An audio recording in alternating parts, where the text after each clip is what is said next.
Very cool stuff.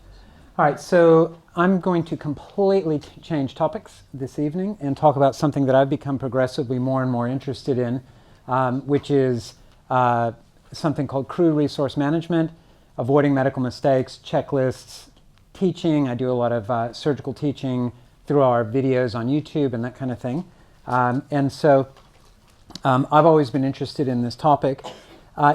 In the US, almost 100,000 people die every year due to avoidable medical mistakes and injuries. 100,000 people. Okay, that's a pretty significant statistic. Okay, and look, this kind of thing happens. My dad is a retired cardiac surgeon, and he left a sponge in a patient, and that patient ended up having to go back into surgery, and that patient died of complications due to the sponge being left in the patient. And it was because the sponge count wasn't done properly after the surgery, and things happen. So I'm going to talk to you about those types of things as well. So this lecture is in two parts: lessons in leadership, optimizing staff to improve outcomes, and then if you decide that you really want to start learning about surgery, steps that you can take to improve your skills.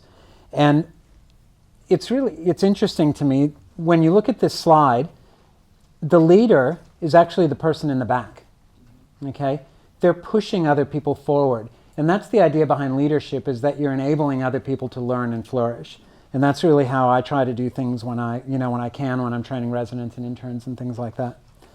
So in the 50s and 60s, when airline travel really started increasing, they started having some major problems, okay? And there were numerous airplanes that crashed during that time period. Give you an example, two planes collided in Tenerife in the Canary Islands on the runway. And one of the pilots was the head of safety for KLM Airlines. Head of safety was the pilot. They were coming up on 5 minutes left before they had to retire that crew for the night, and they'd have to put them up for the night because they had been flying too long. And so he ignored air traffic control and just took off, ran into another 747 on the runway, 547 people dead. Another example is a controlled flight into the terrain in Florida Everglades. Now, what a controlled flight means is that there's no mishap, nothing happens. They just flew along and then suddenly realized that they were on the ground. Full speed, everybody on the plane's dead. Okay? Running out of fuel, circling the airport in Portland, Oregon. Okay? Plane crashes, everybody's dead. Numerous incidences where the subordinates on the airplane preferred to crash and die than raise a concern about flight safety. And that's a real issue, where people were so afraid of being yelled at that they didn't tell the pilot that the engine was falling off or whatever. And that's a serious breakdown in communication in your airplane. So there was a recognition of a need for change in the 80s, and they came up with this term called crew resource management. And before that, mistakes were viewed as a weakness, and you should be ashamed of it, blame people, punishment. You know, if you do something wrong, you try to find somebody else to blame, that sort of thing. And they decided to turn it into a culture of learning and teamwork. And so any errors are analyzed immediately, not in an attempt to lay blame, but to try to find out what we can learn about preventing, managing, or containing the effects. It's also critical to define the different roles of the team leader, and the team members. And really importantly is that the captain's no longer king of the castle. Now the focus is on efficient and effective management and functioning of the entire team. Okay, so the new job of the aviation team members was not to blindly obey orders, but to constantly inquire, contribute, advocate, and assert. And in the most extreme conditions, to intervene to assure the safety of the aircraft and the passengers. So if you see something wrong, you have to feel empowered to raise your concerns to the pilot and say, look, the engine's falling off, we need to do something about it. Not to quake in fear in the back of the airplane that you're going to get yelled at. So they devoted extensive resources to team socialization and education, And this wasn't something that I mean, you can imagine the egos of these pilots in the 70s. It's not like they're going to go down without a fight, where they're used to being the king of the castle, and now they're telling them to come down and drop down to the same level of everybody else. It didn't go easily, but when they started recognizing the benefits and safety, that's when the real change in culture arose. And so with CRM, you want to utilize all the resources, information available. Decisions and information are constantly shared and updated, and team members are redefined as not as obstacles to the captain's authorities, but critical human resources to make the flight safer and the captain's job easier. Do you see some analogies here starting to develop between what we do and what they do? So in the new paradigm in the aviation in the 80s and 90s was that every team member was empowered to monitor everybody else. All members of the team, regardless of the rank or status of the position, were authorized and encouraged to point out to any other team member with sufficient urgency and clarity if they witnessed a mistake. So there's an assertive statement process, which is in the flight manual handbook. You start out with, and get your phones out if you want to take a picture of this slide, or hopefully we'll be able to upload this onto YouTube. You start out with an opening or attention getter. Hey, Charles, state your concern. I think that the engine is falling off. State the problem as you see it. If the engine falls off, we might not be able to land at the airport safely. State a solution. I think we should land right away. Obtain agreement. Charles, do you agree with me that this is a problem and that we need to land right away? Okay, 5-step process to raise your concerns. Now, as vets, we have so many different things going on in our heads, especially business owners, new grads, worried about picking up the kids from school, worried about the client that's annoyed because of the bill, worried about trying to keep up with the veterinary literature. I'm going to have to do this fat dog spay, and then after that I'm going to have to do an orthopedic surgery that I'm not really comfortable with, but the owner doesn't have money to go for referral, etc. And you can imagine, and you feel it, just your head is completely full of all this crap. And so you could see that in our industry, medical mistakes could certainly be made. In human medicine, each patient, every single patient in the hospital experiences an average of at least one medication error every single day. Every patient, every day, one error. Okay, these are some pretty striking statistics. 100,000 people die every year in the US alone due to avoidable medical mistakes and injuries. And failures of teamwork and communication are responsible for 3/4 of those mistakes, errors, and injuries. So are medical mistakes a human error, or are they a systematic failure? So let's look back at aviation safety. In the last 16 years, there were 153 commercial airline deaths in the US. In 16 years. There are 27,000 flights per day. That's 158 million flights in 16 years and 153 deaths. That is remarkable to me. I think that that's absolutely amazing. There's an app that you can get for your phone or your computer that tracks every airplane that's in the air at any point in time. Okay, that's an example. I just went online on Google Chrome. That's at 1 minute at one point in time. And you wonder why there are issues with global warming in use of fossil fuels. Okay? In the same 16 years, 1.5 million deaths in the United States due to avoidable medical mistakes.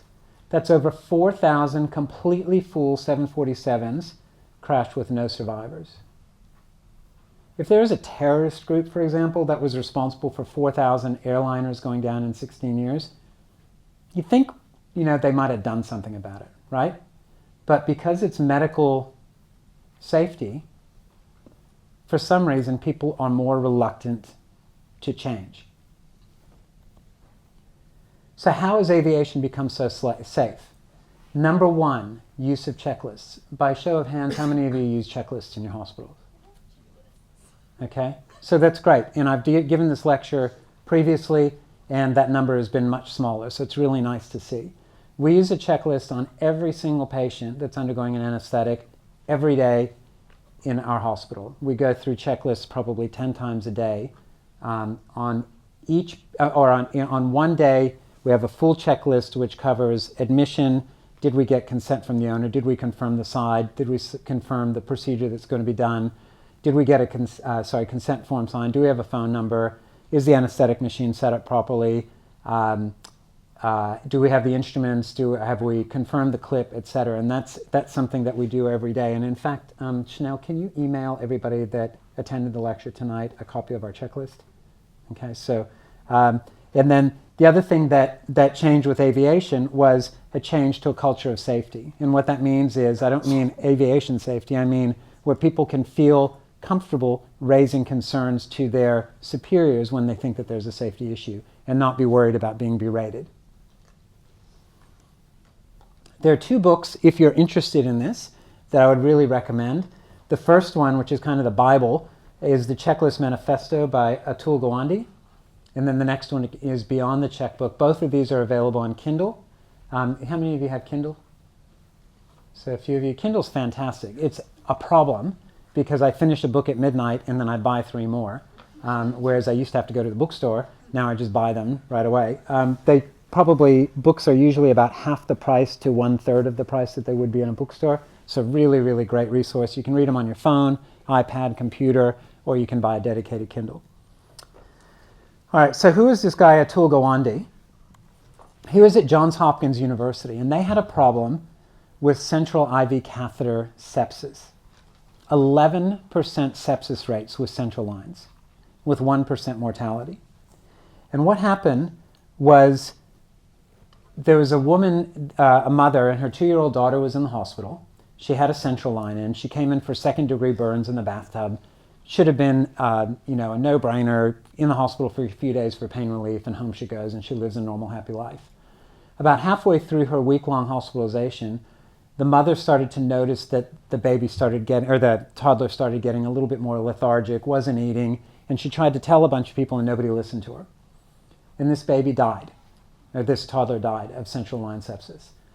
And the mother, huge credit to her, instead of suing the pants off Johns Hopkins University, and Johns Hopkins University is one of the biggest, most highly regarded hospitals in the US, to her credit, instead of suing the hospital, she decided to work with Atul Gawande to make sure that this didn't happen again to anybody else. And Atul Gawande went through and analyzed the failures and why they were having a problem with central line sepsis. When you put in a central line properly, you don't have an issue with sepsis, and yet they were having these 11% sepsis rates. Everybody knew how to put in a central line properly, but the problem is that the bits and pieces to put in a central line properly, the gowns, the prep solution, the sterile gloves, the drapes, were all over the hospital, and when somebody wanted to do it properly, they had to go and get this from over here and this from over here, and when you're busy and you're in a hurry, you're going to cut corners, and that's what happens to people. It's not human nature. And so the first thing that they did was they just got a cart that was the central line cart, and it had everything you needed to properly put in a central line. They created a central line checklist. And the most important thing was that the nurses could stop the doctor from carrying out the procedure if they failed to follow the checklist. Okay, really, really important. And doctors who didn't follow the checklist, the nurses had backup from the administration. So the nurse could literally say to the doctor, "You stop there, you have not put on a gown." And the doctor would blow his or her top and say, "You don't tell me what to do." And the administration would back up the nurse, not the doctor. And that was a huge cultural change in these hospitals with all these prima donna doctors.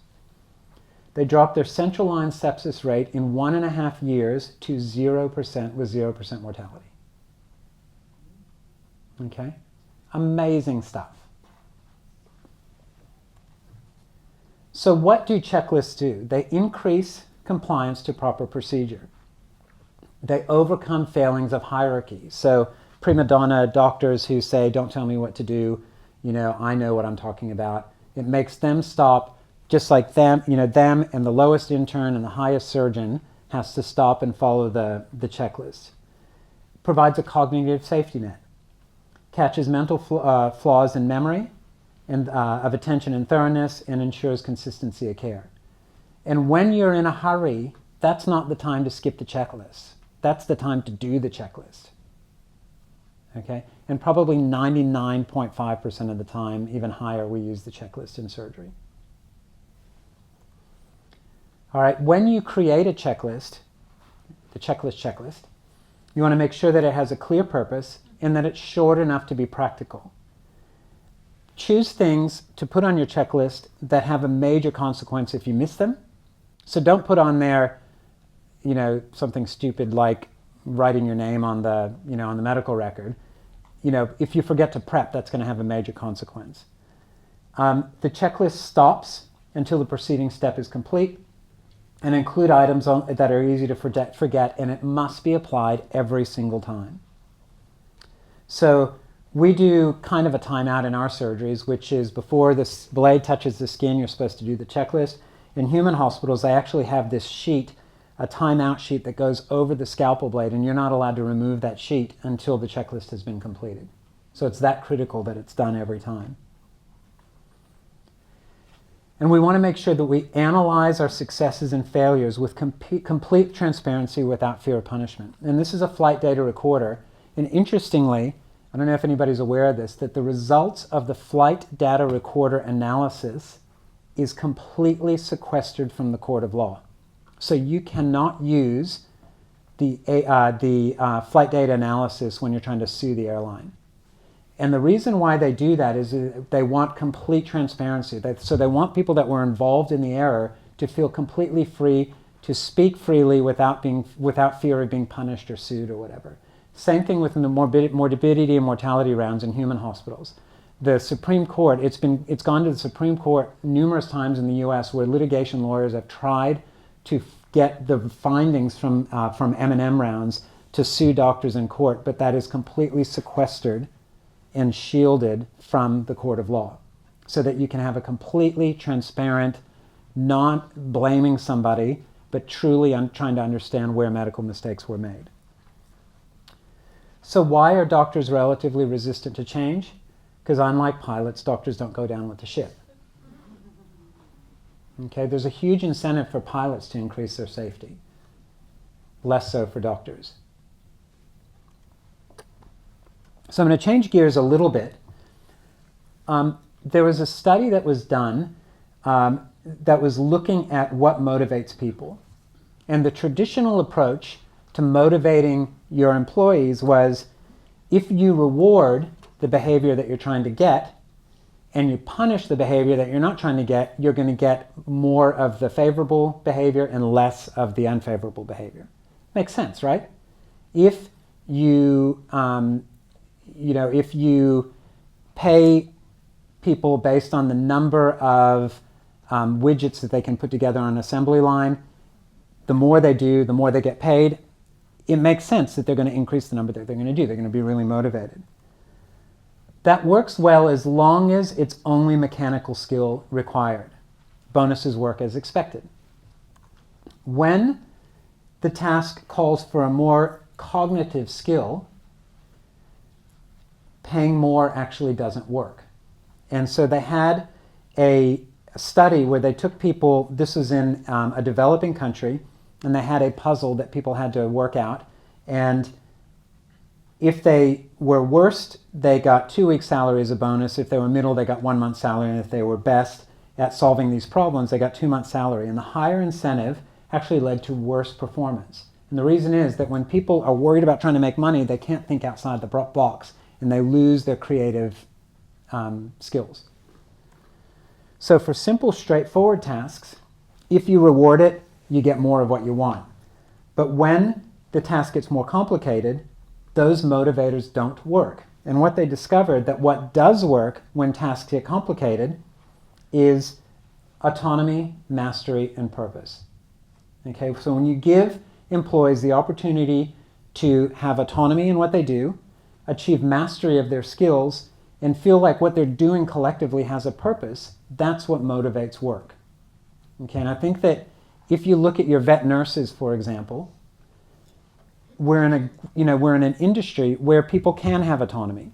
and where they can master things, putting in an IV catheter, putting in a urinary catheter, things like that. And clearly we have a purpose because we're all taking care of lovely animals that we like and our clients that we love and things like that. And so we do really have an opportunity to achieve this in our industry. So at Google, really interestingly, what they do is on Fridays, so the rest of the week they have to work like normal employees, but on Fridays, they're allowed to do anything they want on that day, work on any project that they want. Just at the end of the day, they have to show what they've done. And what they found is that in the 20% of the time on that Friday, the innovation, they get 50% of the innovations. Just because people are allowed to do what they want, there's nobody standing over them saying, you have to do this, you have to account for all of your time. They just have to they get that autonomy, mastery, purpose, and 50% of the productivity occurs on that Friday. Pretty interesting stuff. So at Southpaws, I've always tried to be a good leader and tried to motivate people and stuff, but probably about 7 years ago we decided to take things more seriously because I had always taken kind of a granular approach to things. It was when we moved into the new building, it was me and James and about 4 nurses and 1 receptionist. And things were always kind of at a grassroots level. But then now we're up to about 45, 50 employees, and we're about 5 times as busy as we were when we moved into the new hospital, and we decided that we had to formalize some things. So we did things like defining a vision, mission statement, and core values. And I thought, what a bunch of hocus pocus. But it actually is really helpful. What is your vision? What are you about as a practice? What is your mission statement? And what are your core values? Ours are things like humor. Humor is really important to me. And we have a laugh every day at work, and that shows. Okay? Innovation, compassion, expertise, things like that. And so defining those core values, and we have them in signs all over our hospital so that people know what we're about when they come and visit us or when they come and work for us. We hired a business manager. How many of you have business managers in your hospital? It's a great, great thing. And the stuff, we're vets, okay? We shouldn't be doing HR stuff. We shouldn't be doing bookkeeping. We shouldn't, things like that. And it's a real, you think, oh, how am I going to afford a business manager? But the fact is, there's a saying from Field of Dreams, a movie about baseball, if you build it, they will come.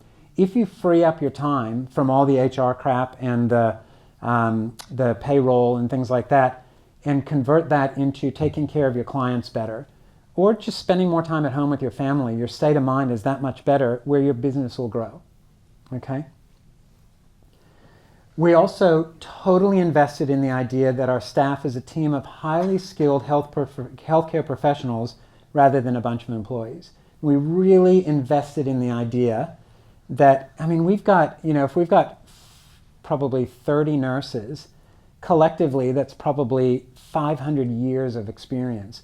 Why not put that to its absolute best use and let them be our eyes and ears and hands in our practice and really empower them to learn and to expand their capabilities. So they're extremely dedicated. Again, why not use them as extra eyes, ears, and hands of the vets?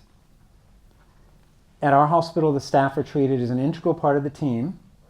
No team member is any more important than any of the others, from directors, associate specialists, residents, interns, senior nurses, junior nurses, receptionists, kennel assistants.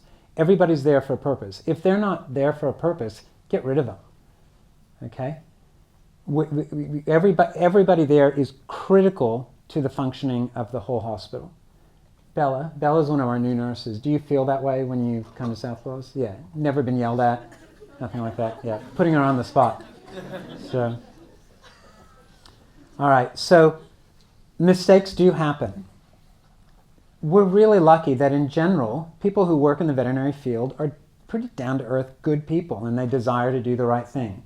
And for the most part, mistakes are not intentional. They either reflect a lack of understanding, a lack of ability, or a lack of desire to do the right thing. If it's a lack of understanding, you can explain it to them. If it's a lack of an ability, you can teach them, or maybe restructure what their role is in the clinic. And if it's a lack of desire, those are the ones you get rid of. Okay? Recognize that mistakes are signs of a systematic or systemic error rather than personal failings. And I really love this slide. If this is the target, this is what you're trying to achieve, and this is what's actually happening, that's a sign of a systematic error. Okay? You're aiming for this and you always get this. Why is that happening? It's not a personal failing. It's something that's wrong with the system. If you're getting these types of mistakes all over the place, then you maybe, you just have a bunch of dumb people. But that's usually not the case. Okay? Usually it's a systematic problem. All right. So there is no place for berating people when they make mistakes. We have a no yelling policy at our practice. It is not tolerated. Occasionally, very rarely, something like that happens, but that person very quickly gets pulled aside and said that is not appropriate. It doesn't help. Berating somebody does not help. It does not improve their performance. In the unusual case that the problem's a bad apple, that person needs to be dealt with professionally, up to including dismissal. That's the lack of desire to do the right thing. But if you have people that genuinely want to do the right thing, work with them, empower them, help them improve. Encourage your nurses to implement change. So I can't imagine anything more demoralizing than you send a nurse to a vet conference, and they come back to your practice with this great idea of something that they learn, and they present it to you and they say, I really would like to start using metitomidine or something like that. And you go, nah, we don't need it. We've always done it this way and it's always worked well. I mean, what a waste of your money and a waste of their time. Okay? If somebody comes to you with a new idea, you want to encourage them to devise a plan for the implementation. And if it's a really good idea and it works, let them do it. That's why they go to the conference, is to improve your practice. Okay, if somebody comes to us and says, we've been to a conference and we've learned that wrapping the feet in bubble wrap helps reduce heat loss. And then what's my response? Show me the data. Okay, the data shows in these studies that it actually does improve heat loss. And then we say, go for it. It doesn't cost us anything. So why not let them own that as a new project and teach everybody else to do it? Really helpful, really important. So, encourage dissent. What does that mean? If nurses pick up a problem at our practice, they're rewarded, at least with a pat on the back, you saved my ass, up to movie tickets. We give a lot of movie tickets out to our staff when they do a good thing. So we've definitely had nurses that have picked up splenic masses on a cruise ship, for example. Pick up an undetected lump. If a nurse picks up a lump that we hadn't picked up before, we encourage them, to do an aspirate, look it up, or look it on the microscope themselves, come back and tell us what they think, etc. Okay? We've had nurses that have picked up osteosarcomas on TPLO patients on the preoperative radiographs. And rather than going, you are out of your place, you have no business, I'm the one who's the vet, I went to vet school for 5 years or 8 years or whatever it was, and you stay in your place, encourage them and build them up and say, that's amazing, thank you so much. Ewan saved my ass in surgery yesterday, I think it was. And did I tell him, shut up, you don't know what you're talking about? No, I was like, thank you so much, you saved my ass. So we want to encourage and enforce a culture of safety where staff feel free to bring up their concerns without fear of being berated. You are prepping the wrong patient for this surgery. You're trying to do a cat spay and it's a male dog, male cat, whatever. You're operating on the wrong leg. Okay? Encourage them to bring those things up. What are the benefits of this culture? Improve staff morale. Improve patient safety and outcomes. Increase productivity. Increase profitability. Improve staff retention. We've never had a nurse at Southpaws quit because they were bored. Okay? We certainly have them quit because they're overwhelmed. Like the eyes, like two big fried eggs sometimes when they walk in the place. We have a new kennel assistant who started last week, I think it was, and yesterday I did a 10-second tracheostomy in a dog that was choking to death, and I think her eyes were going to pop out of her head. Okay, so yeah, at our place they don't leave because of boredom. We thoroughly depend on our nurses, and as a result, they're not territorial. I've been other places where nurses are really territorial. I do the thoracotomies around here, nobody else does, where our nurses are so overworked that then when there's somebody who's coming down the road that's saying, I want to do a thoracotomy, they're like, oh, yes, thank God, here's somebody else that can do them, and they teach them and encourage them to learn. And then they assist them on the anesthetic on the thoracotomy, and then finally, it's kind of a rite of passage when a nurse gets to do their own anesthetic on a thoracotomy patient. Nurses who are respected, given intellectually challenging roles, and nurtured to perform at their best, almost universally treat others fairly and with respect. So why are we here as veterinarians? Personal and career development, desire to make a living, desire to help people and animals, not to feed our egos. Or it shouldn't be. You're in the wrong job. I mean, you're sticking your finger in dogs' butts and cleaning up shit all day. You know, if that's what you need to feed your ego. So fulfillment, money, desire to help. And all of these are satisfied by changing to a culture of consistency and safety for staff where innovation, dissent, and improvement is encouraged. So shift to a focus of what is right instead of who is right. James was about 10 years old then when he started with me.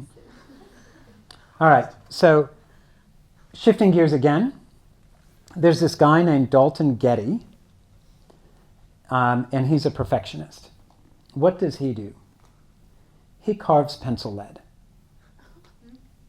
Okay, and you think, what a waste of time. These are the types of things that he carves out of pencil lead. This is out of one single pencil. Okay, amazing stuff. And I think the people that achieve that degree of mastery of whatever skill they have, whether it's a Japanese teppanyaki chef that's flipping prawns all over the place, or somebody carving pencils into sculpture. I mean, look at this. This is an astronaut. That's one piece of lead. Okay, amazing stuff. This is a chain where the links are actually individual. So this is all one piece of lead, and these are moving links. It's like a chain on a necklace. So this person is a perfectionist, and they didn't get there on the first day, obviously.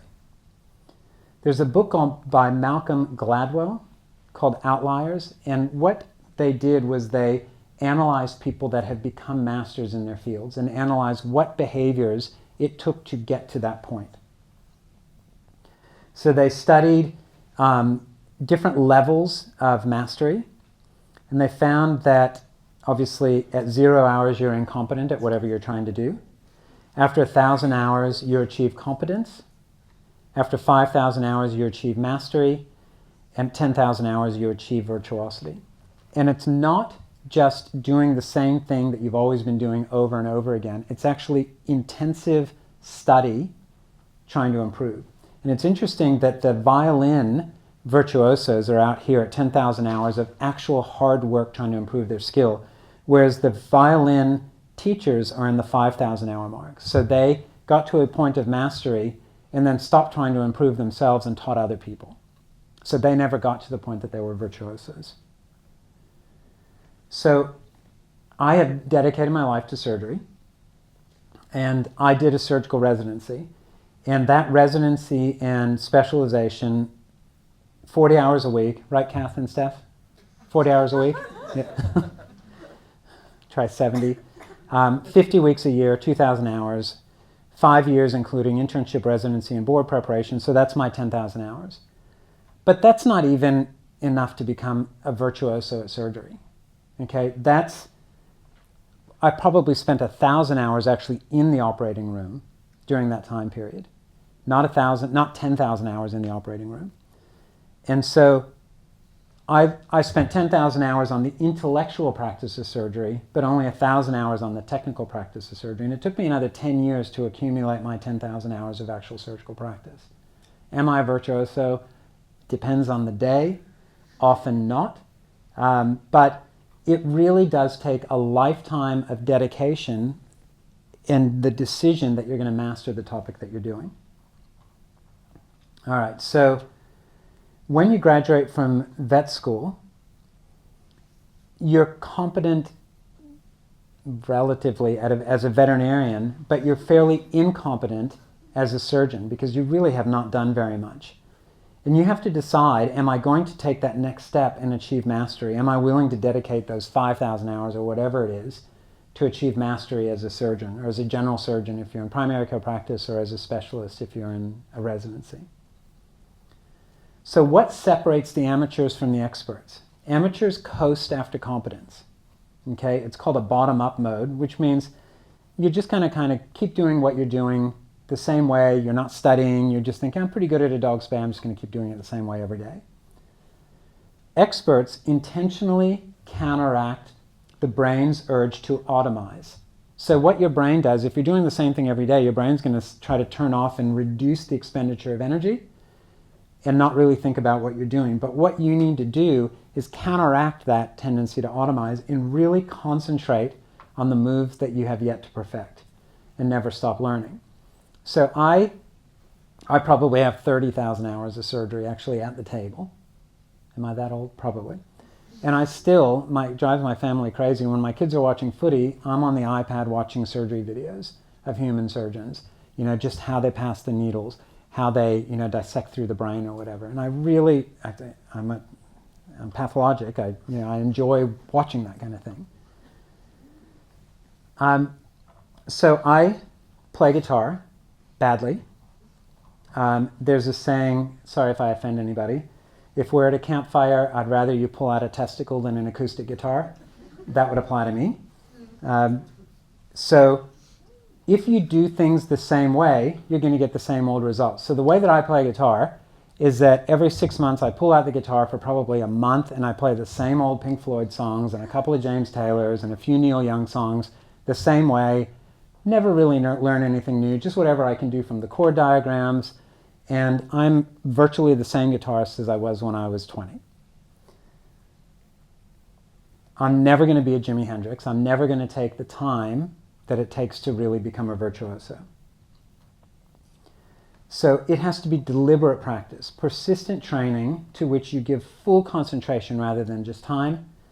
And it really helps to have a feedback loop, somebody else telling you what you're doing wrong. And that's the idea behind a surgical residency, is somebody looking over your shoulders, guys, and saying, actually pass your needle this way, or dissect this way, or your screw needs to be go from here to here. First thing you want to do is make a decision to achieve mastery. The light bulb has to go off over your head and you think, okay, this is it. I'm going to become a master at surgery. It cannot be achieved by just reading a textbook and doing a procedure a few times on a cadaver. Okay? It requires deliberate practice and a lifetime commitment. And this says, I've never lost a patient yet. This is my first operation. One thing that helps is to choose a hero. Okay? I was lucky enough to encounter this guy, C. Walton Lillehei. He was the first person in the world to consistently do cardiac surgery in humans. And what he did was he connected, let me see if I've got a picture, I don't. He connected a parent to a child and used the parent as the heart-lung machine for the child. And so kids that had these congenital heart defects like ASDs, VSDs, tetralogy of Fallot, that were completely unrepairable, he had this idea, actually it was in order to train his surgical residents, they tried it on dogs first. And usually dogs have very fragile platelets and red blood cells, and so when they put dogs on heart-lung machines, they found that they didn't survive very well. They got air emboli, thrombotic events, things like that, because they were using what's called a bubble oxygenator, which is basically where they have the blood coming in this way and bubbled oxygen in this way, and it all makes a foam, and then you try to get the foam out by the time it's pumped back into the patient.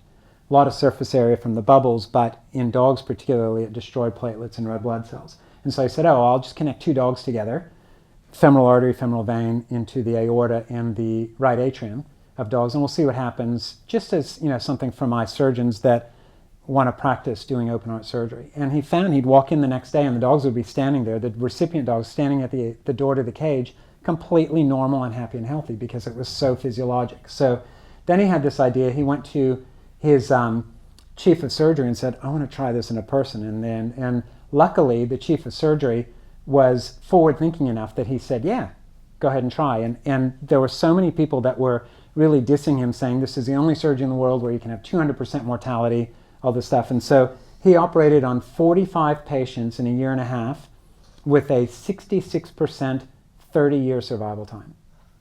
Amazing stuff. And so my dad, again, retired heart surgeon, I called him and I said, look, we're thinking about reintroducing this in dogs where we're going to have a greyhound that's going to be euthanized. We'll use that at the donor and then as the donor. And then the owner is going to have to adopt the greyhound afterward.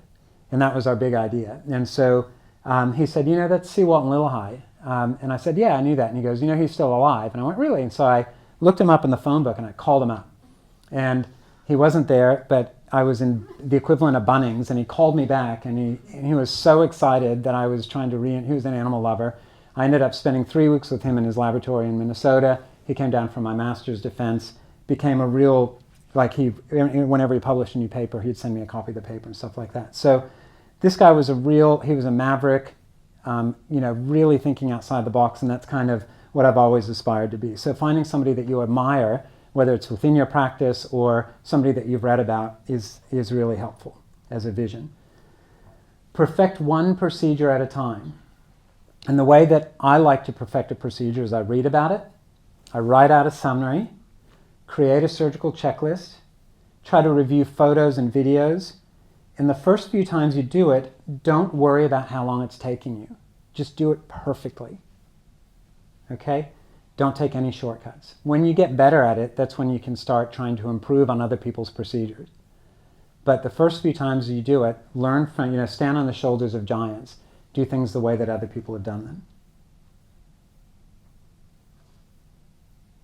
Make a checklist. Okay, we've already talked about checklists.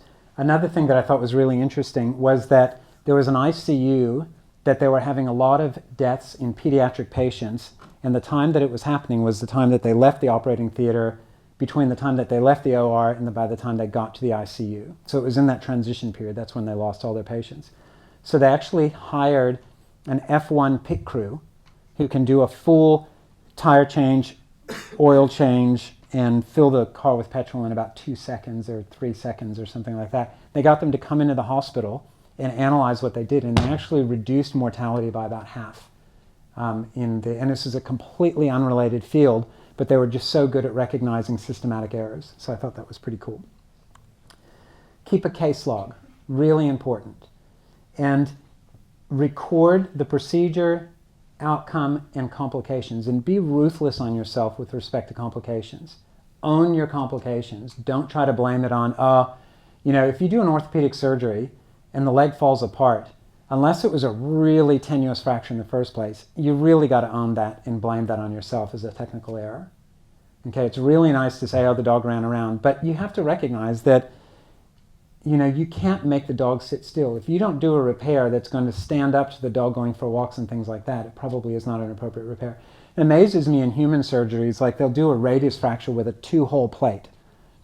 And you just think, how is that ever going to work? But the fact is that you can put a person in a cast or tell them not to walk around on their front legs. Okay? Leg fractures in humans are much more robustly repaired than arm fractures in general. So really own your complications and feel badly about them and really think about it and think, what did I do wrong?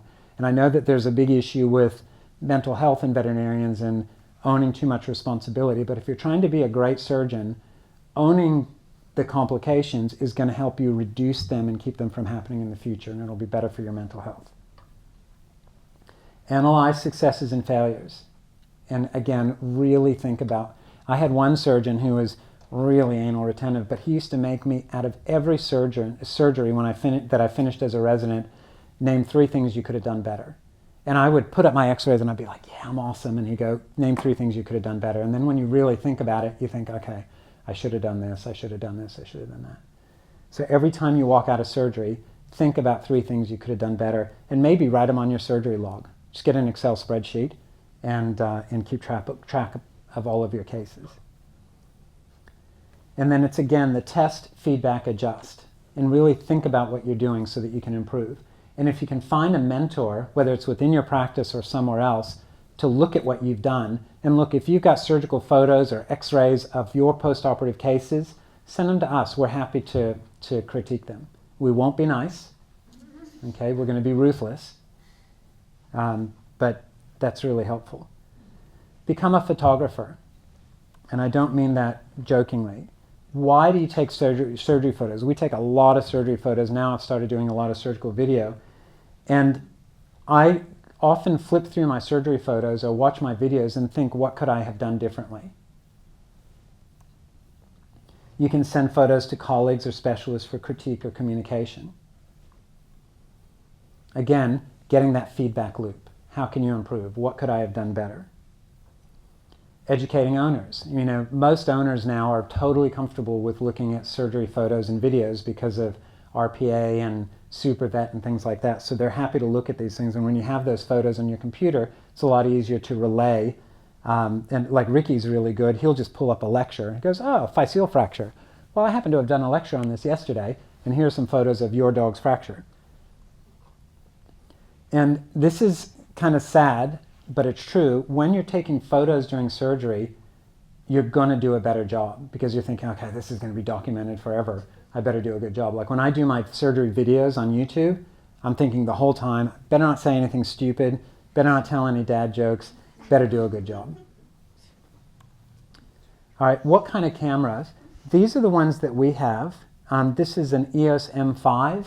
If you guys are looking for a surgical camera, this one is kind of expensive. It's about $800, but this is an excellent, it's a mirrorless camera, and this is probably the best surgery camera I've seen. You can also do video with it. You can also take photos with your iPhone. iPhone actually does a great job. You want to generally you turn the flash off, and it depends on your surgery lights. Sometimes you want to move the surgery lights away from the field. Sometimes you want to put them in there. It just depends on you, and try it both ways. But the iPhone is really great because then you have that with you, and then you can directly email it from your iPhone straight to clients, specialists, whatever, for critique. So iPhone's actually a great option as well. So if you're thinking about moving up from an iPhone, this type of camera, mirrorless, is a really good choice. So generally, we leave the surgery lights on, set the selector to P, so P mode on the camera, turn on the flash if it's on a camera, and you want to fill the frame with the area of interest. You don't want, taking a picture of something over there all the way back from here where the field is about this big in a frame that big. You want to fill the frame with the area of interest. And if you get really fancy, I actually had one of these built, and my nurses said it was too big and awkward and wouldn't let me take it into the operating theater. So now I have a suction cup that sticks the camera to the surgery lights. How many of you have seen our YouTube channel?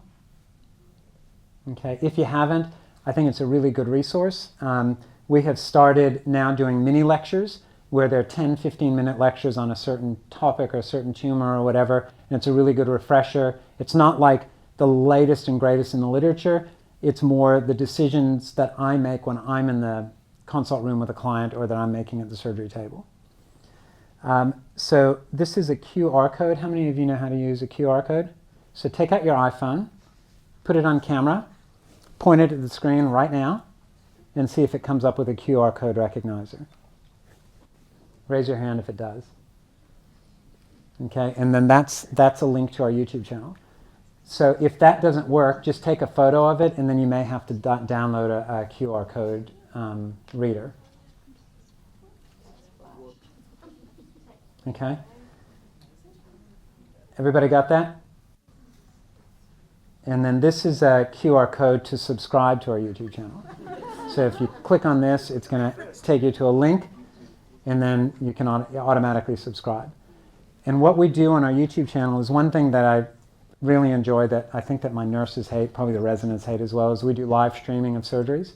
So in real time, I'll come on and say I'm going to do a lump removal, and in real time you can be there watching me in surgery, watching Ricky in surgery, watching James, doing the procedure in real time, and you can chat along the side and ask us questions in real time about what we're doing, and we'll point things out and things like that.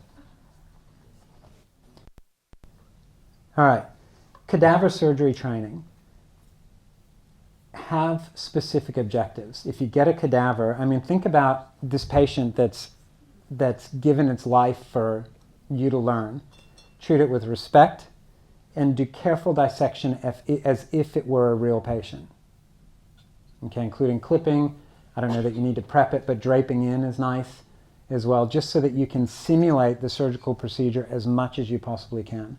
And when you get a cadaver, really make use out of it. Try to do 20 procedures. Plan on spending a whole day in there, doing approaches to the knee, approach to the elbow, approach to the femur, radius, humerus, total ear canal ablation, salivary gland extirpation. Try to get as much as you can. And if you need ideas for procedures that you can practice in a cadaver, again, you can certainly contact us.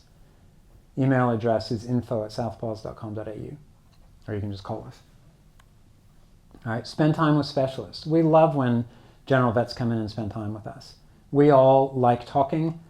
We like patting ourselves on the back and thinking we're doing a good job. And what better way to do it than to have a stranger sitting there in front of us, okay? So we love it when you guys come in. Just, give us a little bit of notice. You're more than welcome, most cases, to scrub in. If you can't scrub in, at least you'll be able to be in the operating theater with us. You can ask questions. And I think that people that do it learn quite a lot, get a lot out of it.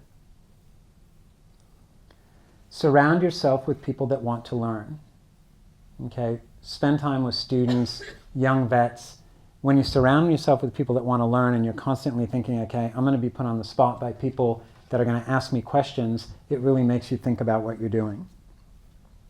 Spend some time teaching if you can. So when you teach something, that's the best way for you to learn it yourself. Attend conferences, obviously. There are some that are better than others. The ones with wet labs are usually really good. They're all run by specialists. The ones that we are involved with, we do a lot with VetPrac. We do with Improve International. Those are really good groups, and they have really great wet labs. Ricky, do you have other groups that you work with, IVS or? Oh, it's orthopaedic companies. Yeah. So attend those conferences and wet labs. And then, you've got to have passion for what you're doing, constant effort to polish what you do, and a genuine desire to become a virtuoso. So you can go from this to that. Any questions? Yeah. Nothing? Everybody's stunned into silence? And really make use out of your nurses. You'll get a lot more longevity out of them.